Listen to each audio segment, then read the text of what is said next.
This is Eric Deters, the Bulldog, on Real Talk 1160. I know you're ready for your daily dose of radio superbity because I am ready to deliver radio superbity. Last night was a big night, wasn't it? In the political arena and basketball arena. Lots going on, and we're going to cover it all today. And I'm going to jump right in this morning to what's going on in politics. Last night, Santorum whacked Alabama, 35% to Newt and Romney's 29%. Mitt Romney, the front runner, gets a third of the vote. And in Mississippi, Santorum 33%, Newt 31%, Romney 30%. Romney finishing third. And in Hawaii, Romney wins. Woo, big job. Good job there, Mitt. Of course, we know who's going to win Hawaii in the general election. That would be Mr. Hawaiian himself via Kenya. Our president. Bulldog note, how embarrassing for Romney. All the money he spent in Alabama. He has the support from the establishment, and he finishes third. As for Newt, what an egomaniac. Right when I started liking Uncle Newt way back when, he reveals himself to be that which everyone claimed him to be. You know what? He's like the man. This might be a little harsh. He's like the man who kills his wife who files for divorce because if he can't have her, no one else will too. If he can't be the nominee, by golly, I don't want Rick Santorum to have it. I don't want Mitt Romney to have it. Nobody can have it. Total delegate count, Romney 276, Santorum 246, Newt 131, Paul 47. Now, I got to ask you this question. Just imagine if Newt Gingrich was not in the race back the Michigan and Ohio race. Guess what? Santorum wins Michigan and Ohio. And you take away the delegates there that Romney had, give them to Santorum, what's going on? Not to mention last night. What would have happened last night if Newt wasn't in the race? Oh, by the way, away game? Hey, Romney, Santorum's from Pennsylvania. These states, though, Mississippi and Alabama, are going to vote Republican anyway in the general election. And like it or not, Romney's still doing better with independent voters. Santorum did okay with independent voters last night. But give me a break. And Alabama and Mississippi is conservative and very Christian. But, Romney's got issues, big issues. Missouri's next. By the way, guess who's going to win that? Santorum. He won Kansas. He's going to win Missouri. Santorum is going to win Missouri. How about Romney not having the guts? The first time everybody has come out, win, lose, or draw, and given a speech. Not last night, Romney. Romney left town. He was already campaigning in Missouri yesterday. This is getting interesting. Very interesting. And you know what? When you have a chance to win and become the president of the United States, it's hard to walk away. Can't blame Santorum for not walking away. Santorum has a chance to win. Newt Gingrich had zero chance to win. Zero chance to win. He hates. Oh, by the way, how bad does Rick Perry hate Romney? Newt, Romney. Santorum, Romney. I mean, they are building up some bad blood. Now, it's not going to make any difference in the general election if Romney's the nominee because the supporters of Perry, Newt, and Santorum have no place else to go. And Barack Obama will get them enthusiastic for their candidate, whoever it is. But this election is going to get more interesting over the next few days. Fundraising, obviously, Rick Santorum is going to rock and roll with some more fundraising. I got so much. I'm just going to go through this. Yesterday, I was struggling for news. I mean, I was doing my routine. This morning, there's all kinds of news everywhere. There's probably not going to be any time for any rants or editorials today because we have so much news. The government and usury is what I titled this. Doubling the interest rates on student Stafford loans from 3.4% to 6.8%. Doesn't that sound like the adjustable rate mortgage debacle that we had back in the mortgage crisis? The government's running a racket, a usury racket, doubling loans on students. Are you kidding me? And like 27% of student loans already have a delinquency rate. What do you think doubling the interest rate on them is going to do? There is absolutely no good purpose and reason to do that. The government is running a racket on students. And guess what? Between the students sitting there looking, there's government bailouts going all around the country. Why should I pay my loans? And two, not being able to find a good job after they get out of college. Is there a shocker to you that there's delinquency on student loans? Hey, Michelle Obama's ready to travel again. It's announced that she's going to lead the U.S. delegation to the 2012 Summer Olympics in London. Maybe she can take her big fat butt and run a few laps around London's Wembley Stadium. Wembley Stadium. And you're looking at that I know. All wrong, okay? The wrong objective to describe that rear end. You insensible Don, I know. I'm telling you, man. My apologies. And then Obama and Cameron last night. I don't know if this is what really went down, TC, but I heard a rumor that during the Western Kentucky's furious comeback, erasing a 16-point deficit in 5 minutes, in 5 minutes, I heard Barack Obama looked over at Prime Minister David Cameron and said, "This ain't cricket or polo, baby."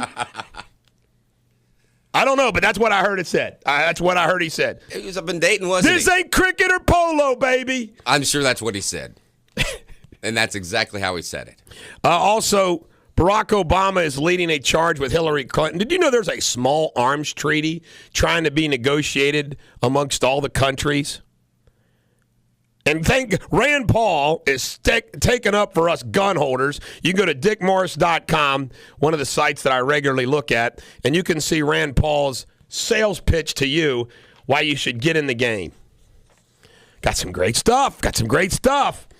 Oil and energy, Bulldog note. Do you hear those who say we have plenty and that's why the price is so high? Our dearly beloved Bill O'Reilly among them. The current price of gasoline, folks, is only one issue. Let's discuss the future. Dependency on the Middle East is an issue, period. We need all the energy from here.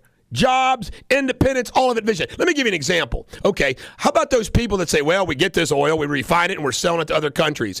Yeah, right now we are. But what if, for some reason, we have some calamity in the Middle East, and guess what? We get cut off from there. Guess what we get to do? Sorry, China, we need this oil for ourselves now. Nobody's saying that in response to Bill O'Reilly's comments.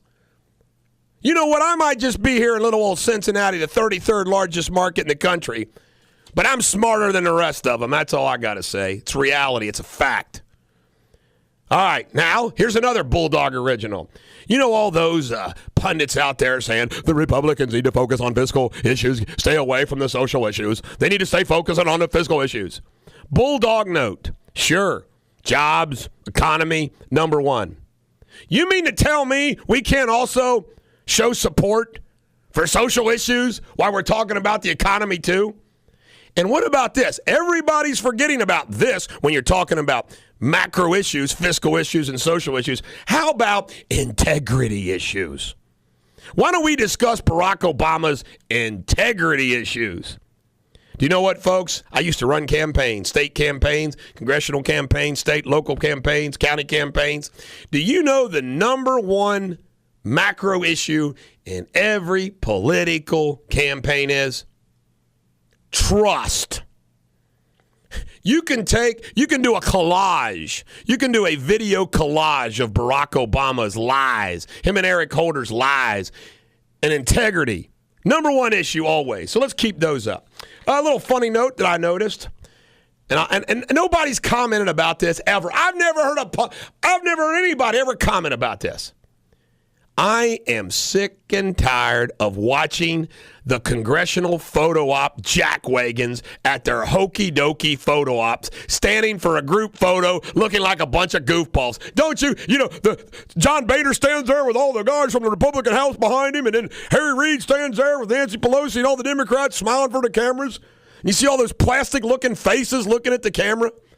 TC's rating is knocking down his head. I agree. These oh, my God, fake, phony photo ops of the congressmen all standing around. President signs a bill. Everybody's standing behind him. Big smile. We all played a part in this. Oh, I'm here. Jackwagons, all of them. Yes. I'm pumped on Real Talk 1160.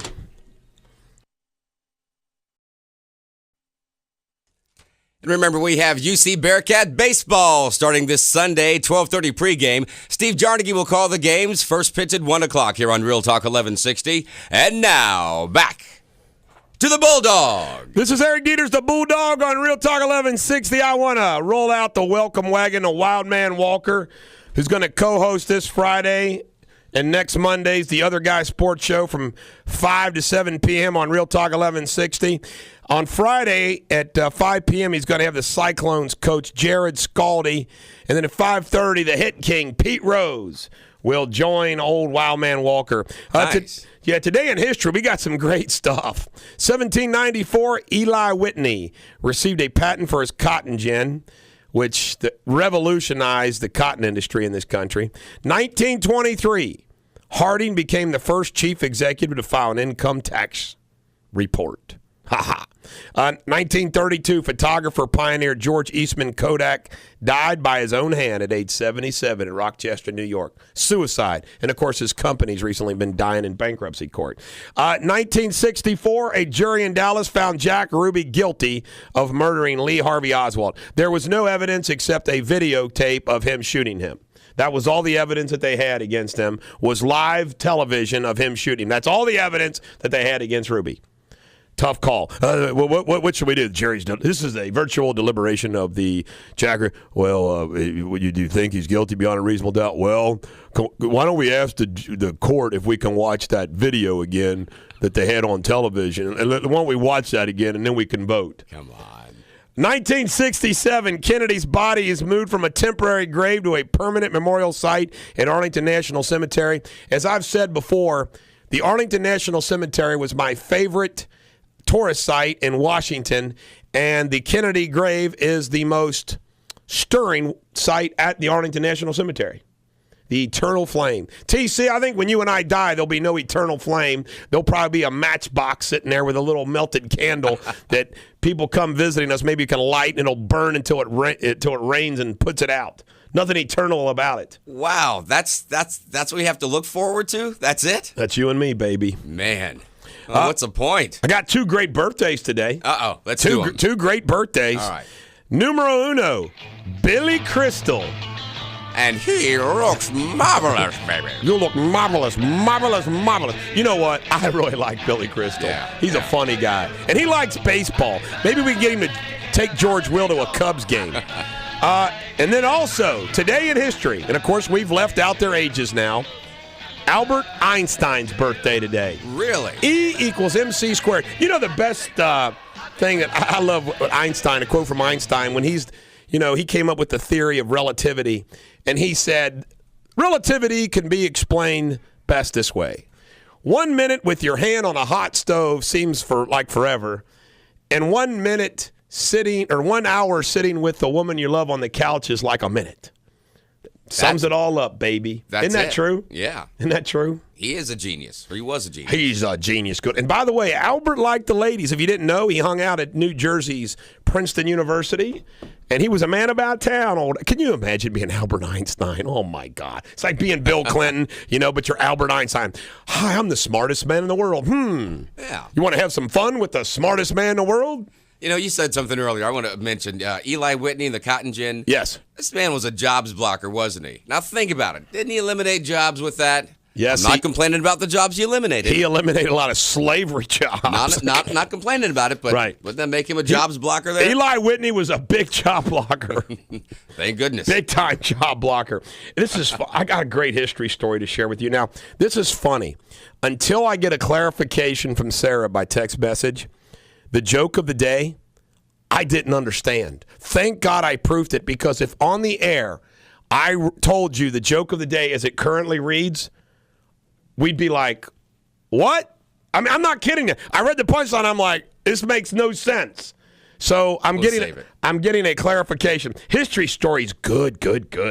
1900, the United States went on the gold standard.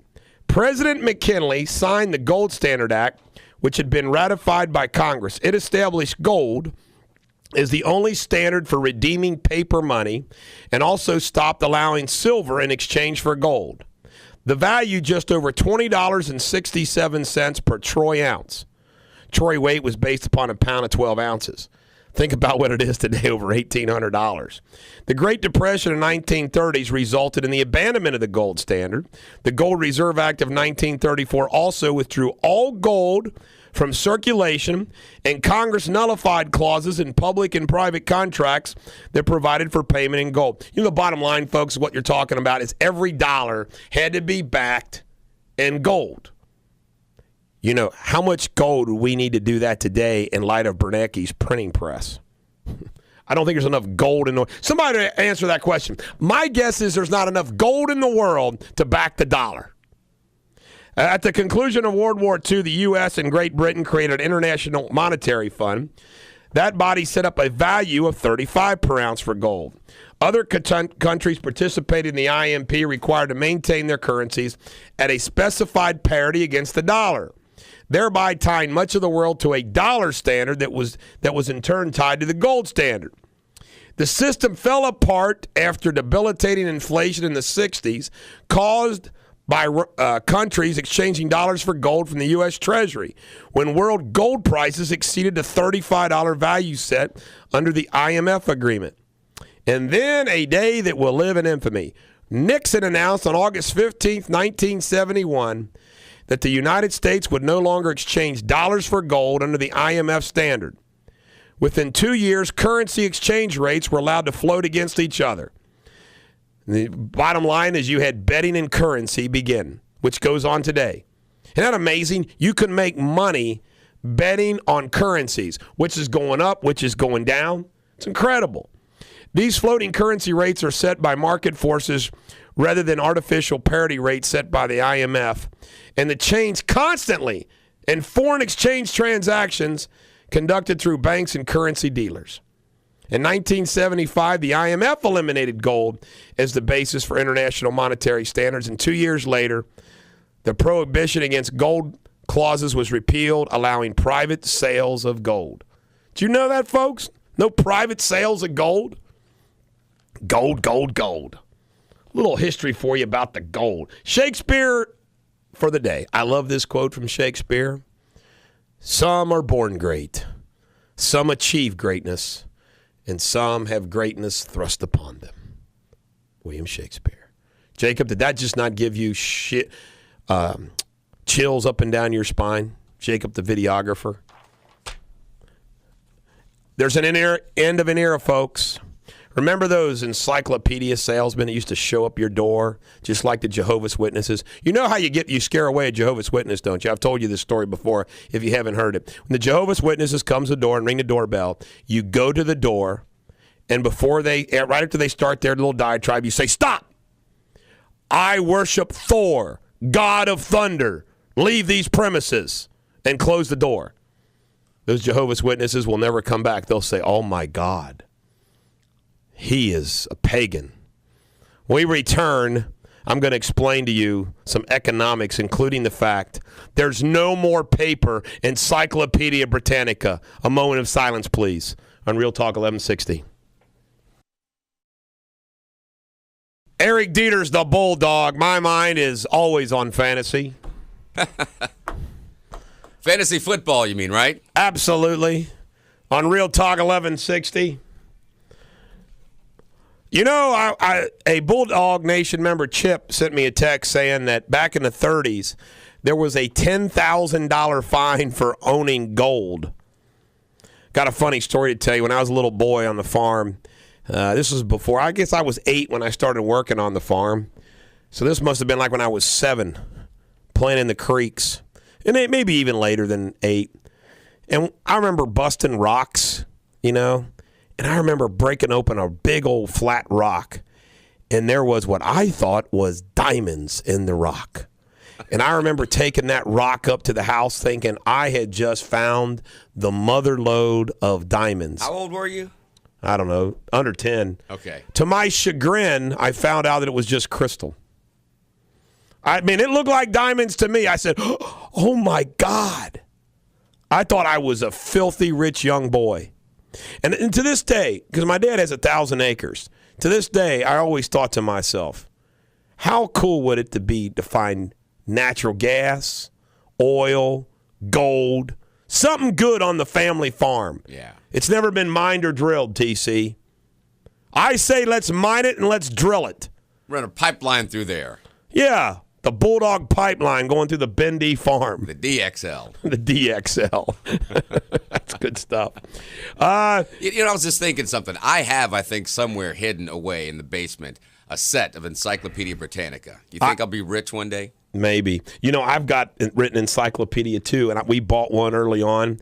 When I moved out of the house, you have to have an encyclopedia. You got to. Yeah.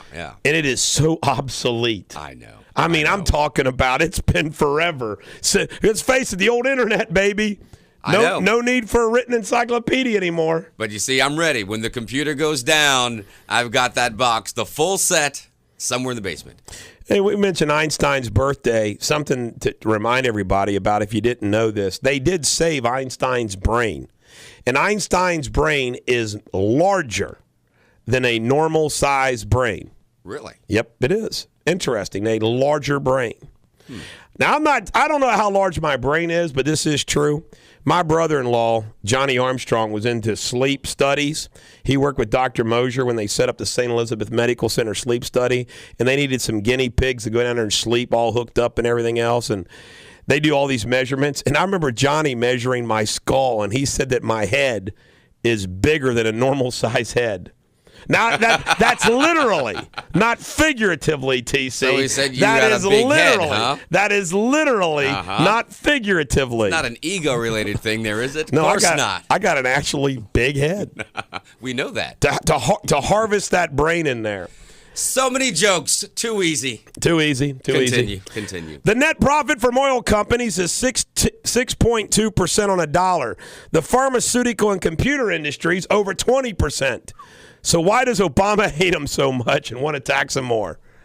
He's obsessed with them. I want to get those oil companies. I will get those oil companies. I think he's just misguided. I really do. Yeah, he's misguided, all right. I think your analogy a few months ago, looking for the ball in the tall weeds. Yes. He's just misguided. No, and Valerie saying, "Look over there." No, look over there. And I don't think that he's an evil person. I think he's just misguided. I think he's a misguided evil person. Hey, you know how bad is it? How bad is it, Bulldog? My show and tell today on videocast is the Cincinnati Court Index. And if you're watching the videocast, you're going to see this, but I'm describing it. The Cincinnati Court Index, everybody, is the newspaper for the Hamilton County Courthouse. And in this newspaper, you can find out all the lawsuits that have been filed, who's been appointed, probate, court of appeals. But ladies and gentlemen of the American jury, as you can see this is 56 pages. And this is for Monday, March the 12th. Do you know what is filled? I mean, absolutely filled in this newspaper. If you look at the common pleas lawsuits. Now, common pleas lawsuits are lawsuits involving significant money. It's not like municipal court lawsuits under $15,000 where everybody's getting sued for $2,000. This is a rundown of the common pleas lawsuits for Wednesday, March 7th. Foreclosure. Let's turn to page 4. Foreclosure. other civil, foreclosure, foreclosure, foreclosure, foreclosure, foreclosure, foreclosure, foreclosure, foreclosure, foreclosure. Do I sound like a broken record? It goes on. All the way to the back page. It continues. Foreclosure, foreclosure, foreclosure. Also, contained in this newspaper, legal advertisement after legal advertisement. And you know what the legal advertisements are for? Sheriff sales of property. When they tell you the economy's improving, tell them to check out the Cincinnati Court Index, and I'll bet you if you go to every major metropolitan city in this country except in North Dakota, you're going to have the same thing. It's incredible. I got How Bad Is It number 2. This is from CBS. This is How Bad Is It funny, TC. A Southland Little League will stay on the field for another season after a generous tip from a local strip club. Hundreds of players from the Lennox Little League will get the chance to play on after the $1,200 donation from the Jet Strip Gentlemen's Club. Ladies and gentlemen of the American jury, how bad is it? A strip club is bailing out Little League. And you know how bad it is? The parents accepted the donation. Come on! We have fallen this far. How bad is it number 3? I went through Skyline. Now, I want to tell you something. I'm not saying this because I like Skyline. I like Gold Star. I like Skyline. Ladies and gentlemen, the American jury, I like every freaking fast food restaurant there is, except Mexican. I mean, Taco Bell. I love all fast food. So I'm not picking on Skyline, okay? But I went through a drive-thru at Skyline for my wife the other day. Small 3-way and a bag of Frito-Lay potato chips. No drink. Small kids 3-way and potato chips. $5.85.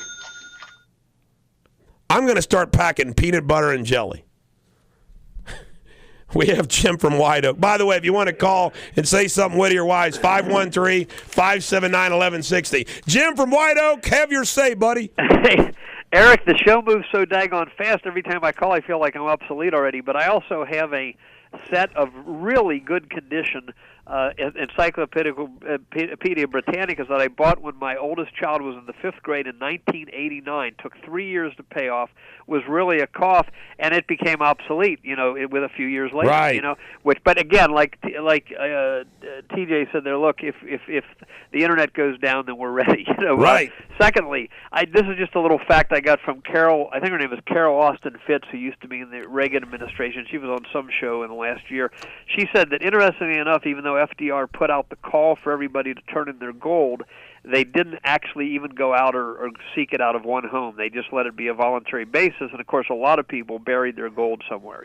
But the government never did go after it. Although I keep my gold in that Grant County barn. There you go. I was going to say if I owned any gold, which I don't, but if I did or do in the future, I would keep it somewhere not in a bank safe, because that if the government ever did get desperate and try to raid gold, they'd probably just go to the bank safes. Thirdly, this foreclosure thing is like you said, it's really a great barometer of how bad the economy is.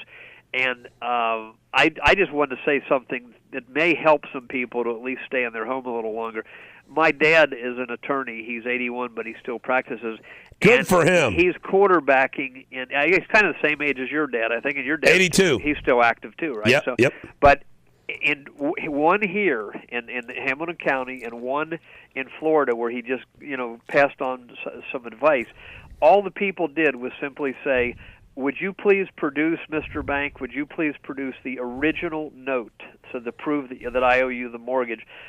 Both of these people are still living in their house over 2 years later, and the banks cannot produce the note. Now, I say that if the law applies to Johnny Jones and Susie Smith on Main Street, it applies to Goldman Sachs and Freddie Mac on Wall Street. So I think it's fair for people to ask them to prove that they have a right to foreclose and get their mortgage. And as I say, I know of 2 cases personally where it's been dragging on for almost 3 years, and the banks, these are Freddie Mac or one of the big ones. Now, if it's a community bank, if you've been into this is the way my dad did it for years in Madisonville, cottage savings and loan, people got their mortgage there. stayed there for 30 years. They paid it off. They got the deed and burned it. But that hasn't happened in the last 15 years. These big international banks have been buying and the selling. Secondary market. There The you go. secondary There you market. go. You know, I agree with you, Jim. Thanks for that Okay.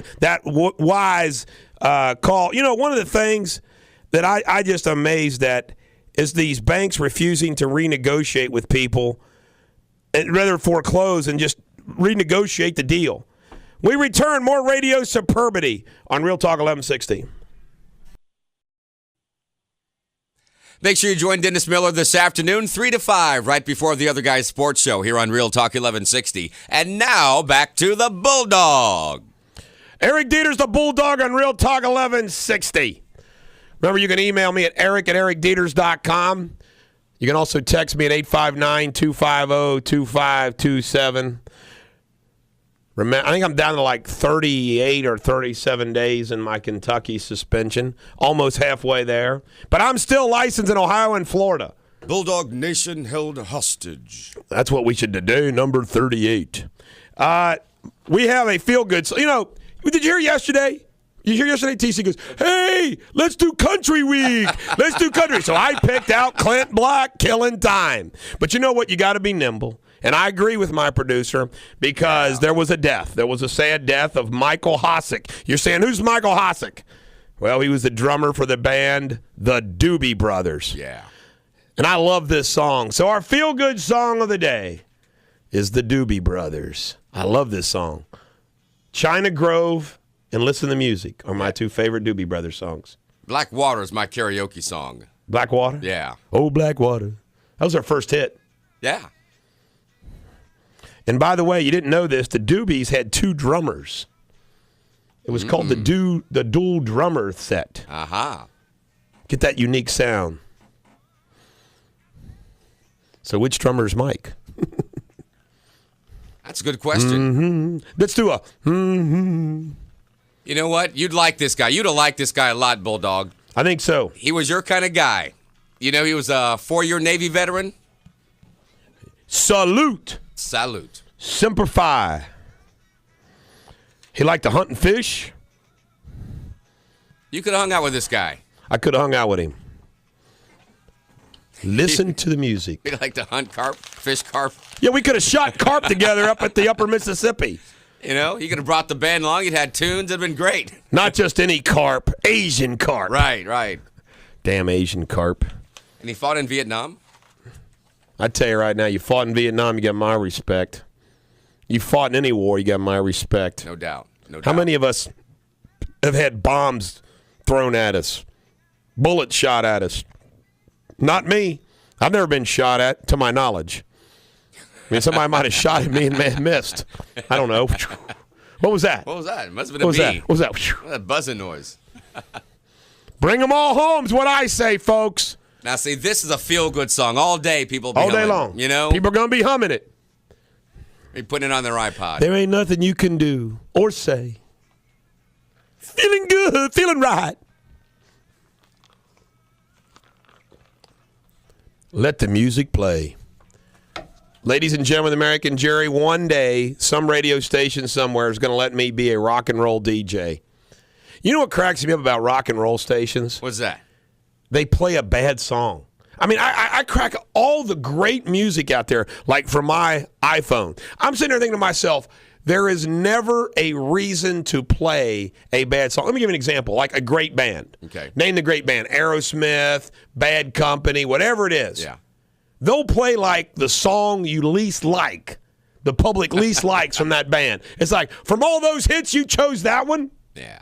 It doesn't make any sense to me. I've noticed that a lot of times. And, you know, I've talked to people and work with people that do, like, the marketing research, radio research, and they do what they call them auditorium tests, where they play, like, a 15-second snippet of music. Uh-huh. They go strictly by recognizability, and that's how they – a lot of times that's how they base their tests, on whether a song is going to be popular, whether it's going to get airplay. You know, like that song we just played right there. Everybody knows that song. It's recognizable. It's probably in a lot of rotations on rock stations across the It country. ought to be, you though. know? Well, that's a great song. Right. But then there might be that other song that, although you didn't really like it a lot, oh, yeah, I remember that song.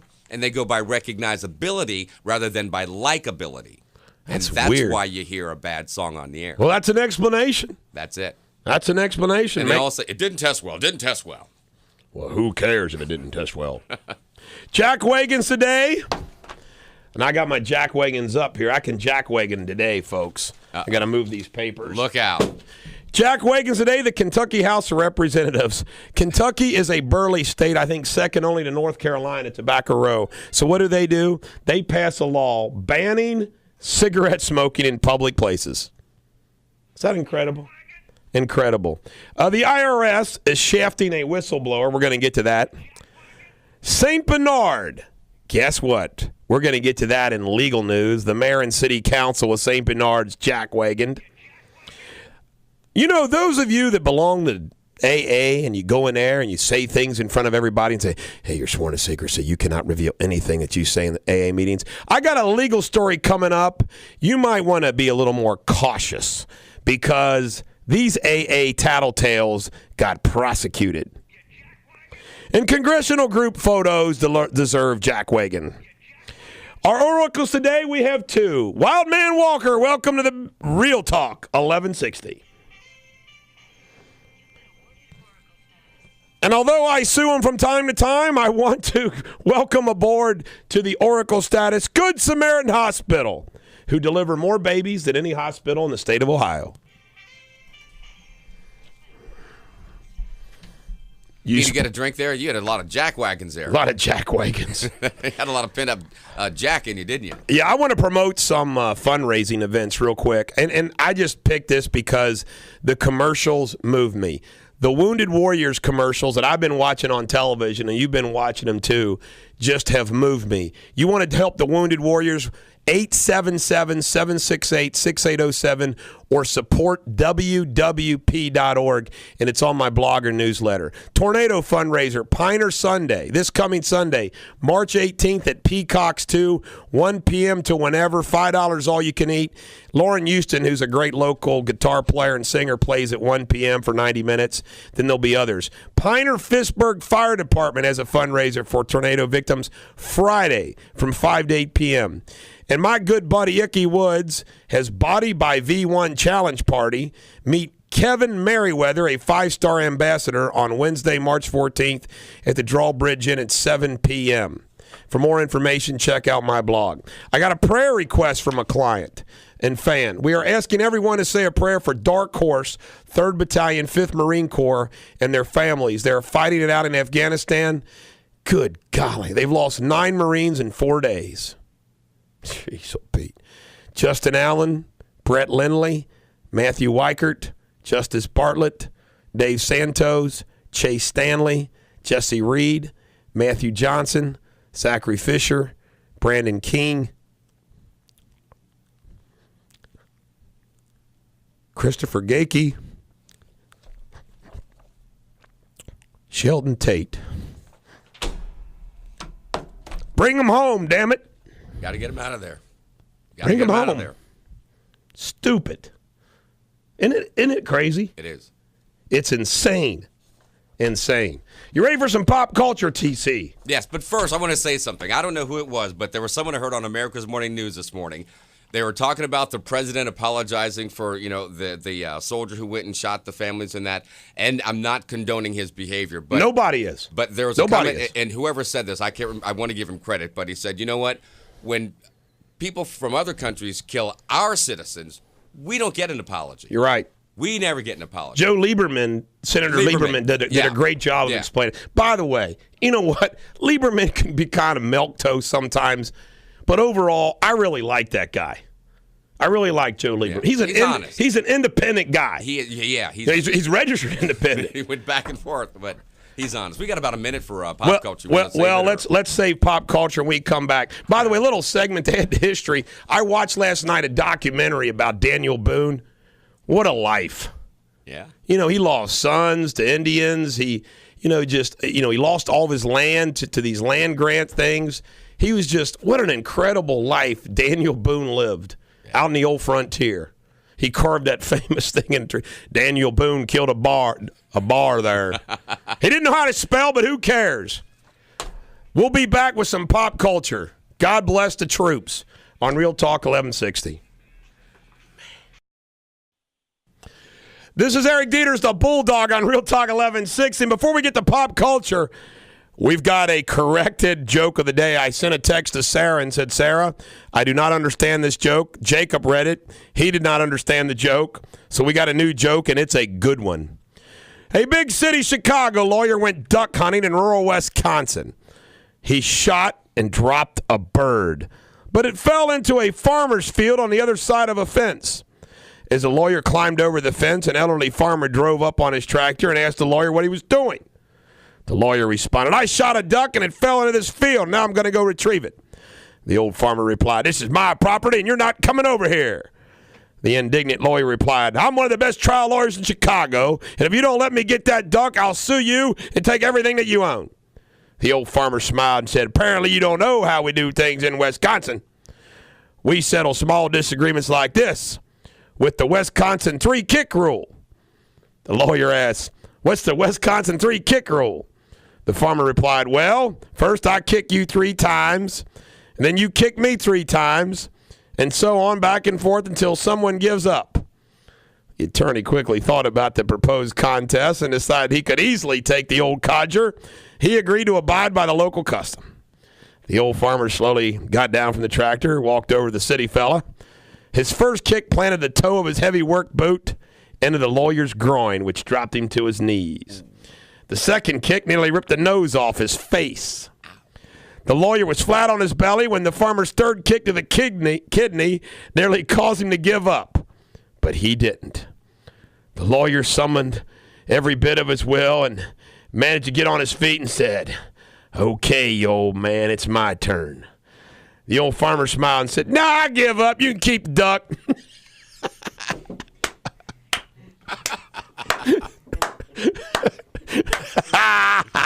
Worth the wait. Worth the wait. And you know why I make sure it's a really good one? Because I know many of you are retelling these jokes. Oh, yeah.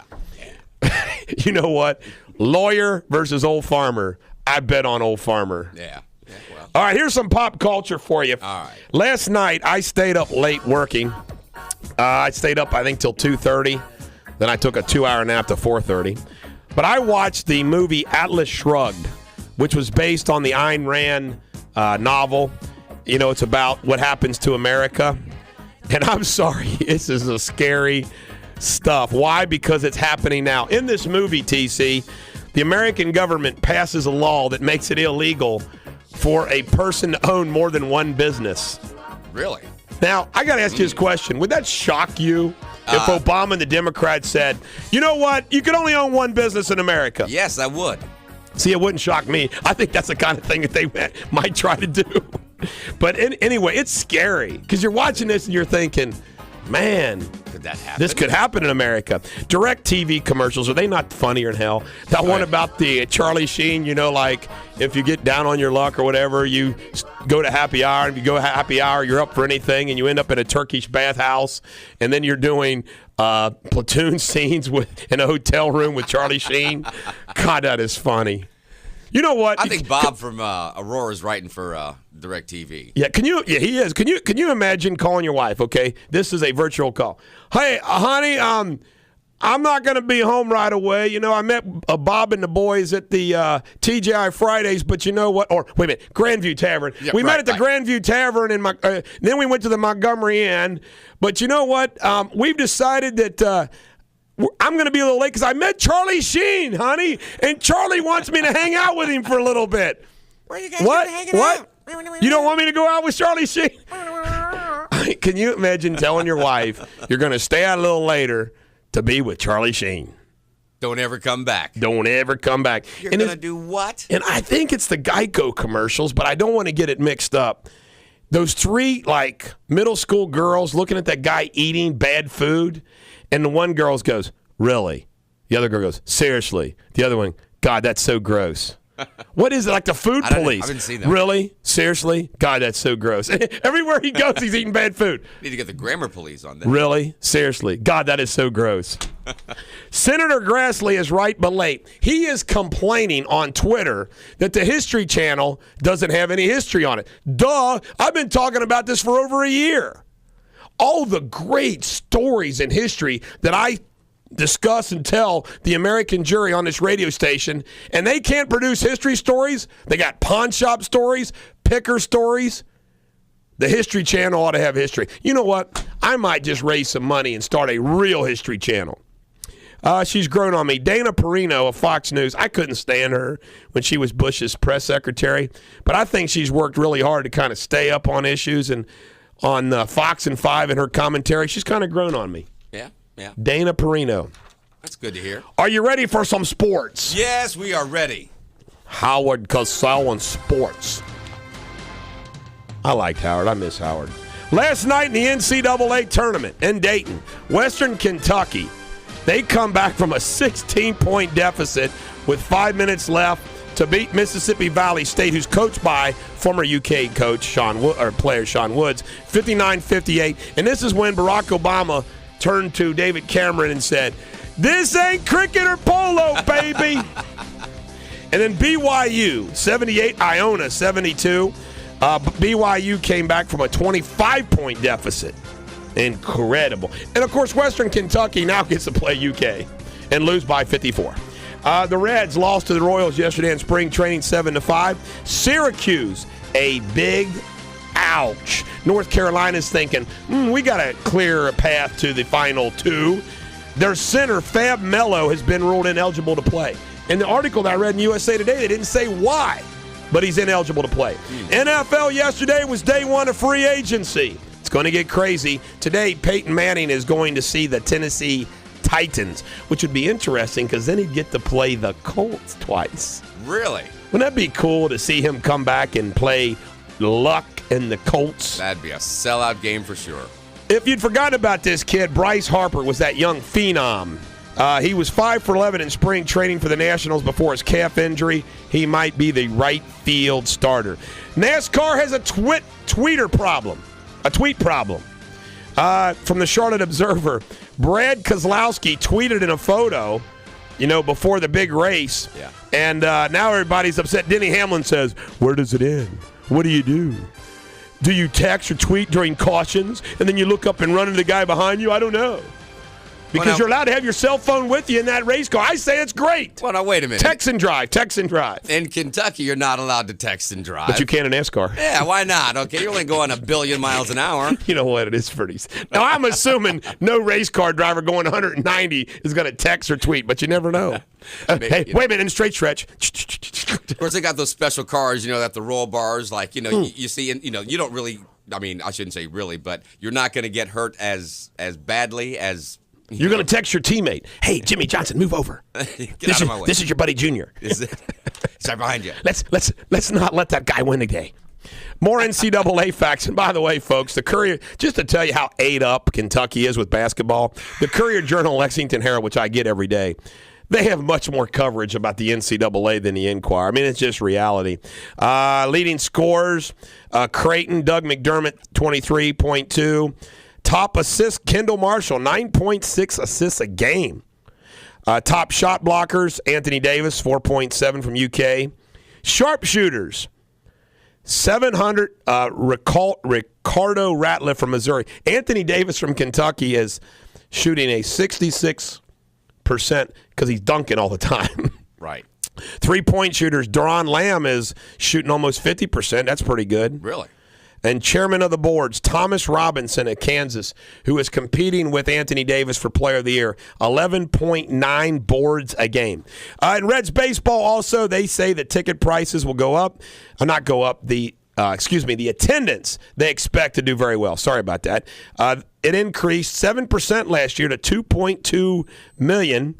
And they had a 79-83. They got a better team this year, so let's hope they even do better. I'm a big Reds fan. The Reds are a great organization. They do everything they can to try to make it a great experience, and I hope they do again. And remember, I will be in the opening day parade in the big black pickup truck, and hopefully TC can join us and everybody else get in the back of the truck with whiskey and have some fun. Smoking ban. I already talked about Kentucky. Great Wolf Lodge is going to be sold. Never been to the Great Wolf Lodge. Did you ever go? No. They had some issues a few years ago. People were getting sick there. Yeah, I know. Like maybe too much chlorine burning in the eyes or something. I don't know. Probably killed attendance. Yeah. The IRS shafted a whistleblower. Joseph A. Einzing was the ultimate whistleblower. The former executive of the Dutch bank says he gave the IRS details for years how his former employee helped U.S. firms dodge taxes. The IRS says, thank you, but we're not going to give you any reward. Oh. What a bummer. You can't. That's no good. You know what? If you can't trust the IRS, you can't trust anybody. We come back, more Radio Superbity on Real Talk 1160. Make sure you listen up for the Huckabee Report coming up at 8:30 this morning on Real Talk 1160. And now, back to the Bulldog. This is the Bulldog, Eric Deters on Real Talk 1160. Don't we hate George Soros? We love to hate George Soros. Why? Because he's a socialist and he's rich. Soros' girlfriend wants $35 million to settle a lawsuit against him. It's obviously a bogus lawsuit. He's apparently offered her $1 million. Can you imagine that? She's getting $1 million for just suing him. It's all relative. I say, if I was her lawyer, I'd say, why don't you take 5 and get the hell out of Dodge? He'd probably pay her 5. She wants this apartment, too, but it's too late because his next girlfriend has already been moved in. See how it works, Jacob? When you're that rich, you just get rid of one. You pull, and it's all love. I'm sure these women love George Soros. Not. In world news, Iran, Ahmadinejad is called on the carpet by his parliament. This is the first time this has happened to him. He might be having a little problems at home. Don't you just can't stand his little leisure suit jacket he always wears? Jeez, oh, Pete. He's so Americanized. Yeah, he's looking cool. He's like wanting to be like Hugh Hefner, you know? Yeah. Looking cool. The Hugh president. In legal news, this is really important, folks. And this is really, really important. Gerber Products Company has announced a recall of a single batch of Good Start Gentle Powdered Infant Formula after customers reported a strange smell coming from the product. The affected product comes in 23.2-ounce plastic packages with an expiration date of March 5th, 2013. Usually that strange smell comes from the diaper. Yeah, the company said there was no health or safety risks, but we're going to recall it all. Yeah, right. I got some important news. That was Gerber. Gerber. Okay. Gerber. Every mom knows that. The Ohio and Indiana tornado victims from my insurance experts. The Ohio Department of Insurance had advised insurance carriers they must give all customers directly affected by the tornado in Claremont County 60 days from the current premium due date to pay any premium amounts due. The 60-day period ends June 8th, 2012. So there's an important public service announcement. If you live in Claremont County or know somebody, bottom line is you're getting a 60-day reprieve on your current premium due date. If your insurance company gives you a hassle, call the Bulldog. Indiana has just done the similar thing in Clark, Gibson, Harrison, Jefferson, Posey, Ripley, Scott, Shelby, Vanderburgh, Warwick, and Washington counties. Their 60-day extension ends May the 5th. Now, those of you that have belonged to AA or go to AA or thinking of going to AA, and I know how this is supposed to go. Now, I've never been to an AA meeting, but I know people that have, and I've seen enough television where you stand up and say, my name is Eric. Hi, Eric. And I'm an alcoholic. And I just want everybody to know that, you know, I'm here because I'm an alcoholic because I've been doing insider trading about $1.8 million worth of illegal profits, and it's driven me here. Well, guess what? The Securities and Exchange Commission is charging 2 financial advisors and 3 others connected to illegal profit gain, $1.8 million, for confidential information gleaned from an Alcoholics Anonymous relationship. No. The SEC says Timothy McGee and Michael Zarinsky, representatives at Ameriprise Financial Services, traded in stock of insurance company Philadelphia Consolidated Holding Corp.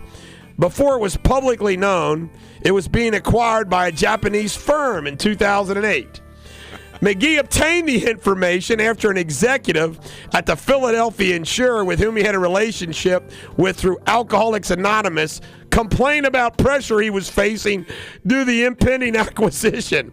McGee bought stock of the insurer, which subsequently jumped 64%. Wow. I mean, I'm under pressure, man, and good golly. Now, wait a minute. This is too good. Law and Order never had anything this good. Law and Order never had anything this good. Now, so these guys that are in AA had some not insider trading information, or from an knowledge. AA confessor. Oh, they got it from an AA confessor. Okay, now is that insider trading? Is there some like apparently it is? Rule apparently here? It is. You know, I don't care what anybody. Let me give you a tip. Remember the Bulldog's family? I've told them if they have to call 911 on me, they don't use my name and they say Bob did X, Y, Z. They don't say Eric, the Bulldog. You just say Bob to protect me because then they're going to request a 911 tape. Well, let me tell you something, folks. Let's say that your husband or your wife wants to go to marriage counseling. Or let's say you're seeing a psychiatrist or right now. Or let's say you're at an AA meeting and everybody says, well, those records are confidential. No, these are going to be. Let me tell you something, folks. If you ever get in a lawsuit, they're going to get all the records. Really? Yeah. You get hit in a car. You get hit by a car. And let's say, you're in a car accident and you're pain and suffering and misery and you've been to a psychiatrist. Yeah. Guess what? They're going to get those records. By the way, even your own medical records. You think you go to your doctor and you say, hey, what's this rash I got down here? Well, you need some strong antibiotic to get rid of that rash down there. Well, guess what, folks? If you're in an accident or you got some litigation or something like that, they're going to get those. Let's say you go through a divorce. Psychiatric records. Now, it doesn't mean the whole public's going to learn about them, but somebody's going to get those. Okay, so if I'm at an AA meeting and I tell somebody in AA about all the office supplies and the bumper stickers I stole from the last radio station where I worked, they can come back and get me on that? Yep. I'm not joining. If it's a felony, there's no statute of limitation if it's over $300. Wow. Now, I want to share this with you. I'm being honest. There is nothing in my medical records that would ever hurt me. I've never been to a psychiatrist. I've never been to an AA meeting. I've never, marriage counseling, never been, so I don't have to worry about anything. Well, now knowing what I'm clean as a whistle. Knowing what you just said now, we could devise the perfect crime. And we could use the green water and the psychiatrist in our favor. Absolutely.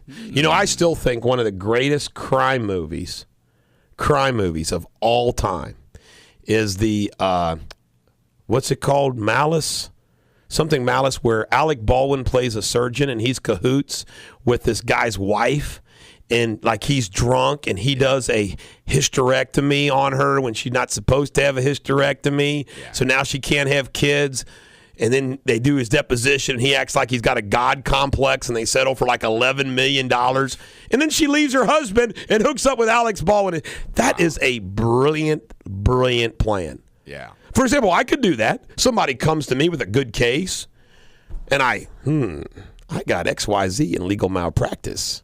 I'll screw up your case, and then I'll confess that I screwed up your case, and then we'll split the money. Yeah. Illegal as hell, but I'll bet you it's happened before. But in real life, the mistress would take that money and run. Yeah. A movie I bet you would like, you probably do, you've already seen it, is Primal Fear. I like Primal Fear. That was a great movie. Good movie. Man, and I didn't see it till the very end. I didn't see it coming. I didn't see it coming either to the very end. That was great. I have a science entry today. The sea level TC is rising, and they claim at its current rate they're going to claim 3.7 million people. Not die, but the 3.7 million people will be displaced. Florida, New Orleans, New York, New Jersey, primarily. 3.7 people leave, because of the sea is rising. I want to tell you right now, if there's ever a flood that gets my house, we need an ark because I'm on high ground. Right. All that money Mitt Romney wasted in the South, and he's going to be losing all those voters. We come back, I'm going to have a little bit of a rant, a calm rant, before we have Dr. Kurtzman in to sell us some breast augmentation or whatever the hell he's peddling today on Real Talk 1160. Eric Deters, the Bulldog on Real Talk 1160. You know, I got it for Christmas. I got a nice camera, and I try to keep it with me at all times, and I like taking pictures. If you've ever been in my office, I've got photographs of my family everywhere. But I took a photograph of Riley on our living room floor, which I put on Facebook. And I'm telling you right now, it is a great picture of my granddaughter. In fact, I got to enter it in some kind of contest. I don't know what contest I'm going to enter it in, but I'm telling you right now, I challenge anybody to take a cuter picture of a little baby or toddler. She's 10 months old. And it's on my Facebook. You can check it out on all my Facebook sites. Riley. Of course, I had a great subject matter. By the way, I got a buddy of mine who goes to AA every day, and they're not very happy about my comments about this disclosures. And I sent a text back. I said, so what are you worried about? Like, what have you confessed there, you know? I stole a car, man, and I should have never stole that car. Sheriff Department will be over. Leading into my little rant that I'm going to do before we have Dr. Kurtzman in the last segment, you know, I would respectfully disagree with Mike Huckabee about Newt Gingrich and people telling him withdraw. You know what? Newt Gingrich told Rick Santorum to withdraw. This is a guy who wanted Santorum to withdraw when he was in the lead because he's taken away my votes. Well, now that it's on the shoe's on the other foot, Newt Gingrich doesn't want to go. So with all due respect to Mike Huckabee, who I like and admire, he's wrong on that. Also, I just saw a clip on Fox News here in the studio where they're going to allow an Indian tribe out in Wyoming to kill eagles, bald eagles. Now, I didn't catch why they're going to, but I don't care why. It's wrong. You know, they may be off the endangered species list, but it's still our national bird. How can you shoot an eagle? I don't get it. And there's somebody down south that owns a auto repair shop that has a big old American flag out on a flagpole in his lot. And, of course, the local Needlemeyer sign guy says that's a violation of the sign ordinances, and he's fighting City Hall. Taking away your liberty. I wrote an article for the Highland County Press, and it'll be on Facebook, and it'll be part of my newsletter today, called Ignorance is Bliss. In recent years, I have become passionate about information. My daily and weekly reading list grows every day. And I watch documentaries, newspapers, websites, books, and more pull me in. And I also follow Jefferson's practice of diversity consumption. Jefferson would study lots of different subject matters from the time he was a young man all the way till he was an older man. I love history, current events, economics, science, pop culture, law, politics, and more find their way into my daily routine. And I couple that with my life experience and my formal education. You know, and in my former education, I've taken all the high school stuff, and Latin and German and algebra and trigonometry and geometry, biology, all, pretty good formal education. The philosophy of science and philosophy and a liberal arts education. I've accumulated a pretty extensive knowledge of the world and the humans who inhabit it and claim to run it. The result? Frustration, aggravation, and skepticism. You see, the more you know, the more you see, and the more you're aware of. And you know what? It basically, you look around and you say, man, there's stupidity, futility, and despair in the world. Now, I'll admit it's a form of elitism, but I'll assert that not all elitism is bad. In fact, the reality is there are solutions. There is a right way. There's right and wrong. And who is going to enlighten the unenlightened? I'm being serious here. Leaders usually are the smartest guy in the room, the best leader. True? Let me give you an example about a clear right or wrong. On the national political stage, a balanced budget is the right way, the solution, and the way it should be. I mean, how can anybody sit there and argue that a balanced budget is the wrong way to go? And by the way, this just doesn't, just not politics. I mean, I watch a sporting event and find myself not believing, knowing I could coach better than that coach. Now, I'm not talking about Calipari and the UK Wildcats. Although, let me give you an example, even that. The other day, when they were losing to Vanderbilt, and they went 8 minutes without scoring, Wilcher, a good three-point shooter, was on the bench the whole time. I'm thinking to myself, why didn't Calipari put in Wilcher? And let me tell you, I feel like I can do things. I mean, so the more you know, you sit there and you think, man, I could do better than that. Now, not doctors, because I don't know a damn thing about being a doctor. But I watch politicians on every level, and I'm amazed how many stupid proposals, laws, and statements they make. Mayor Mallory, are you kidding me? Obama? Holder? I ask myself, how in the hell can these people hold office? Any rational voter would not accept their reality. But you know what it is? It's emotion, it's control, it's corruption, it's influence, and more. Overrule common sense, facts, and the evidence. John Adams maintained that our republic would only survive if the citizens paid attention and were involved in the process. If Adams came back today, he'd faint. We've all heard the phrase, ignorance is bliss. Oh, yes, it is. My wife and children live their lives day to day, focused on what is in front of them. They are not engaged at all in what's happening in local, state, federal government. Now, I focus on what's in front of me, too, but I'm also engaged in what's going on. And I have to admit, a lot of that has to do because I do a radio show. It places on me another burden and another worry they don't have. But like a good patriarch of a family, I choose to take care of everything just because, that's my responsibility. Remember what The Godfather said in the movie? Men don't have time for trivial things like women and children. I've not discouraged my family from doing what I do. In fact, my law school daughter, Erica, is now reading my newsletter. My wife thinks I'm just mean to her president. She doesn't know anything about the budget, the deficit, trade, taxes, immigration, foreign policy, or any political issue. And that's fine. If only she would listen to me, which, of course, she doesn't. I make excuses for Americans.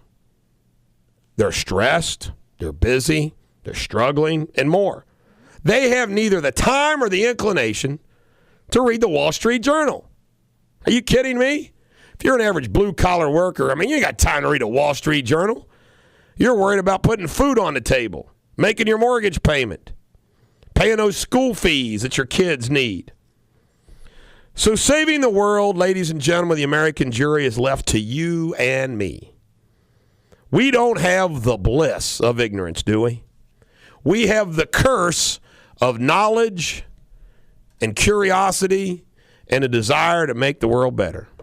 I suppose we would be happier in bliss, but the world needs us, and we must answer the call to defend the three pillars, God, the Constitution, and capitalism, and fight against all infringements upon our liberty, socialism, regulation, overtaxation, and the destruction of America. Go watch the movie Atlas Shrugged. What's going on? What I watched last night in that movie, I could see it happen. Hell, it's already happening in America. So you and I have got to be guardians of liberty, truth, and the American way. And it's worth it, isn't it? Because even if we die younger from the stress of it all, which I'm going to, even though I got good genes, mom and dad are still 82 years old, I know I'm going to die younger because of the stress I have. At least we will have fought the good fight that TR spoke of. Being in the arena. We know the glory of victory and the pain of defeat. We are cursed for caring. We don't have apathy. We have knowledge. But ignorance is bliss. And aren't there days, folks, that sometimes you would say to yourself, man, I wish I didn't care? I think about it all the time. I think, man, what if, why you stop reading it, stop paying attention to what's going on? Remember what Edmund Burke said. That's that famous off-quote. You've heard it 1,000 times. All that is necessary for evil to triumph is good men do nothing. Ladies and gentlemen, the American jury, I handle police jail misconduct cases. They have now get this, folks. They have the automatic right to an appeal, a decision by the federal local judge for immunity. So once we file this lawsuit and they file their request for immunity and we defeat that, they can automatically appeal that before we get information. Then they'll file a motion for summary judgment. They can appeal that too. So for a police or jail misconduct case, it could take 5 years. And I do them anyway because I can't stand not to care. We come back. Dr. Kurtzman on Real Talk 1160. And don't forget, your healthy radio addiction starts at 9 o'clock with Laura Ingram right here on Real Talk 1160. And now back to the Bulldog. This is the Bulldog, Eric Deters on Real Talk 1160 at 8:05 on Monday. My special guest will be Haley Franklin, who is going to be competing in the Miss Kentucky America in July. Really? She is the niece of Jason Detheridge, a good buddy of mine, and she will be in here on Monday. Calm down, TC. She's late. a nice young woman. I'm sure she is. Kelly Ward is somebody from the DCC. She's the political director. And I'm on these lists, which I love. I get this. This is what they sent out yesterday. Republicans aren't backing down on their war on women crusade. How can they say this thing? Republicans are having a war against women. Contribute $3 to the Women's Health Accountability Fund by midnight tomorrow. From their all-male panel, blah, blah, blah, blah, blah, Rush Limbaugh, blah, blah, blah, blah, blah. They make me sick. The Federal Reserve yesterday, they said they noted the worldwide financial strains have eased, although they still pose a significant downside risk to the economic outlook. Jack wagons. The recent increase in oil and gasoline prices will push up inflation temporarily, but the committee anticipates that subsequently inflation will run at or below the rate that it judges most consistent with its dual mandate. So we're leaving the interest rates alone. What rule did they just violate? Laverne and Shirley rule. Right, exactly. I didn't even think about that. You got a You're right. Greenwater spit? Actually, Greenwater is probably the last one we're going to do this, but this portion of Bulldog Nation brought to you by Greenwater, proud supporters of the Dyslexic Presidential Hopefuls Fund, where coming in third or even second makes you the front runner. And now, for the last time, the Gingrich song. Probably for the last time. You're a keen one, Newt Gingrich. You know, how funny is it that Newt mocks Romney for finishing third? Newt, you've been finishing fourth in some states. Fourth in some states. He hit second, and all of a sudden he's got a big head. You're right. And in the South, next to his neighbor in Georgia. Right, Hey. Newt's just wasting somebody's money. They've tested some banks. 19 major U.S. banks got the green light from the Federal Reserve saying they're all good. Notable exception was Citigroup. Other financial institutions that didn't pass the test: Ally Financial, SunTrust, and MetLife. And Obamacare comes to the states. Folks, this is not good radio, but check it out on my blog or newsletter. I explain what's going to happen with Obamacare beginning January 2014 in your states by what is called the regulation. The regulation. Well, he's late. He was probably performing some breast augmentation. Dr. Lawrence Kurtzman from the Kurtzman Plastic Surgery. Welcome to Real Talk 1160. Good morning. How are you? I'm good. What do you got to promote today? Well, today's liposuction day. Liposuction day, folks. There you go. Wonderful holiday. You know what? I sit there and think to myself, they're trying to find the secret diet pill. And now if you could afford it, why in the hell wouldn't you let you just suck all the lipo out? Well, I think there's two things to consider. One is that liposuction is actually not specifically for weight loss. It's more for contouring. We don't try to take 50 pounds off people. We have people lose the weight, get to their ideal weight, exercise, diet, all those important things. And then the liposuction for those problem areas, such as for the man, the spare tire around the middle. The women, I don't have those. I got a ripped six-pack. Go ahead. You are ripped, but some men have those kegs instead of the six-packs. And then for women, most commonly, their lower abdomen, their sides, their hips, their inner thighs, their knees, lots of different areas. We do liposuction from head to toe. Anywhere there's too much fat, too much contour. Makes a huge difference. It's a very, very successful procedure. Sounds like a politically correct word. It's for contour. There you go. It's for contour. People do want to always know how much weight we take off, and we always reassure them it's really not for weight loss. Don't think of it as weight loss, but think of it as contouring those problem areas. Can you ever get liposuction, Dr. Kurtzman, that is paid for by your health insurance?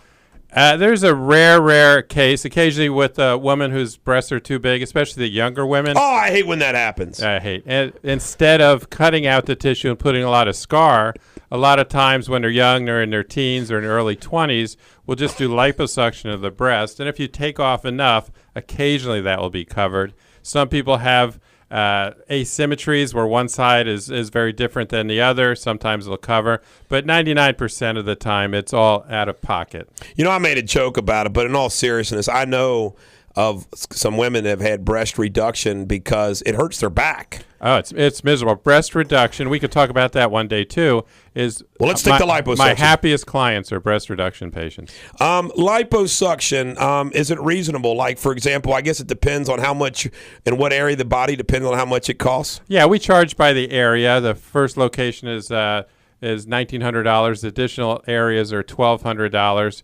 and that's a bilateral. So if you're having hips, that both hips are considered one area. Okay. So if I had my breastises liposuctioned, it would be like considered one body part? Yes, but that's in males, often it's more than just that. With gynecomastia or male breast enlargement, many times you actually have to do more than liposuction because there is breast tissue in there, and you have to cut that out with a knife. How does somebody start this process? Like, for example, if somebody listening to this wants to do this, do they call your office first to make a preliminary appointment? What do they do? Yeah, they come in for a free consultation. Free. No charge, no pressure. I'm a very low pressure person. I don't believe you should ever pressure someone into doing something they don't want to do. So am I. Especially when it comes to something like surgery. It's bad sales pitch like in legal. But somebody wants to hire, let them hire you. There's no use pressuring. Exactly. People come into my office and say, well, I went in there for this and this doctor was pushing this or that. And it's like, it's just not right. You know, if you don't want it, if you're not looking for it, don't push it. When somebody comes to us, we don't do this, for example. Let's say they come in a car accident. We don't sit them down and say, hey, is your spouse behaving? You sure you don't want to get a divorce? And how about a will over here? Have you been charged with a crime? We don't do that kind of thing. Yeah, my feeling is you treat them right, and it's the same in any business. You treat them right, you do a good service, you make them happy, they come back, and they send their friends. Not a couple questions for you. Yes. I heard that the Barbie doll, if a woman was anatomically proportioned to Barbie, she'd never be able to stand up straight. Is that true? I'm not joking. I heard that her official measurements, if out proportion, it'd be like big, incredibly small waist. Yeah. And I'd like to see that and try and see. And one thing you mentioned with the younger women and breast augmentation, that you talk about the self-esteem. Is there any kind of counseling that you go through with them? I mean, not just a consultation, but I mean more, mental, psychological counseling. Well, occasionally we'll have them see a psychologist especially for someone who keeps coming back more and more and more. And you did a beautiful procedure. You think they look great. Everybody thinks they look great, but they still have some self-esteem problems. And you can tell there's always people like that, but it's rare. Most people are pretty reasonable. I was a psychology major in college. I say that I use that every single day with my patients because there is a lot of psychology involved. And the bottom line is they have to be reasonable. They have to understand the procedure, the potential risk and complications, and the expectations. It's all important. They have to be realistic. I have been suffering for quite some time, for many years, with low self-esteem, doctor. Is there anything that you can do to help me in my low self-esteem? It's hard to believe. Maybe you should listen to that Bulldog in the morning to pump you up. There you go. Well, Dr. Kurtzman, thanks for coming in. We enjoy having you in every Wednesday. We've now done breast augmentation. We got to squeeze the materials. They were plastic. They weren't in place, okay, folks? But anyway, what are we going to do next week? Do you know what we're going to do next week? Oh, you can pick anything you want to do. How about maybe some body contouring, tummy tucks? Sounds good to me. All right. Bring in some live samples. I will do that. I'll show you some scars. Well, if we get to pick, how about the nose? You do nose jobs? I do. We could talk about that one week, too. All Whatever you guys want to talk about, I'm happy to talk about. I got like a hook nose, eagle nose. We can fix that on the air. Every dog has their day. I hope tomorrow is yours. This has been Radio Superbity. I will be back tomorrow. Maybe we'll hear from John Bick by telephone at 8:35 tomorrow from Ropke Automotive. Thank you, Dr. Kurtzman from Kurtzman Plastic Surgery Always on Real Talk 1160.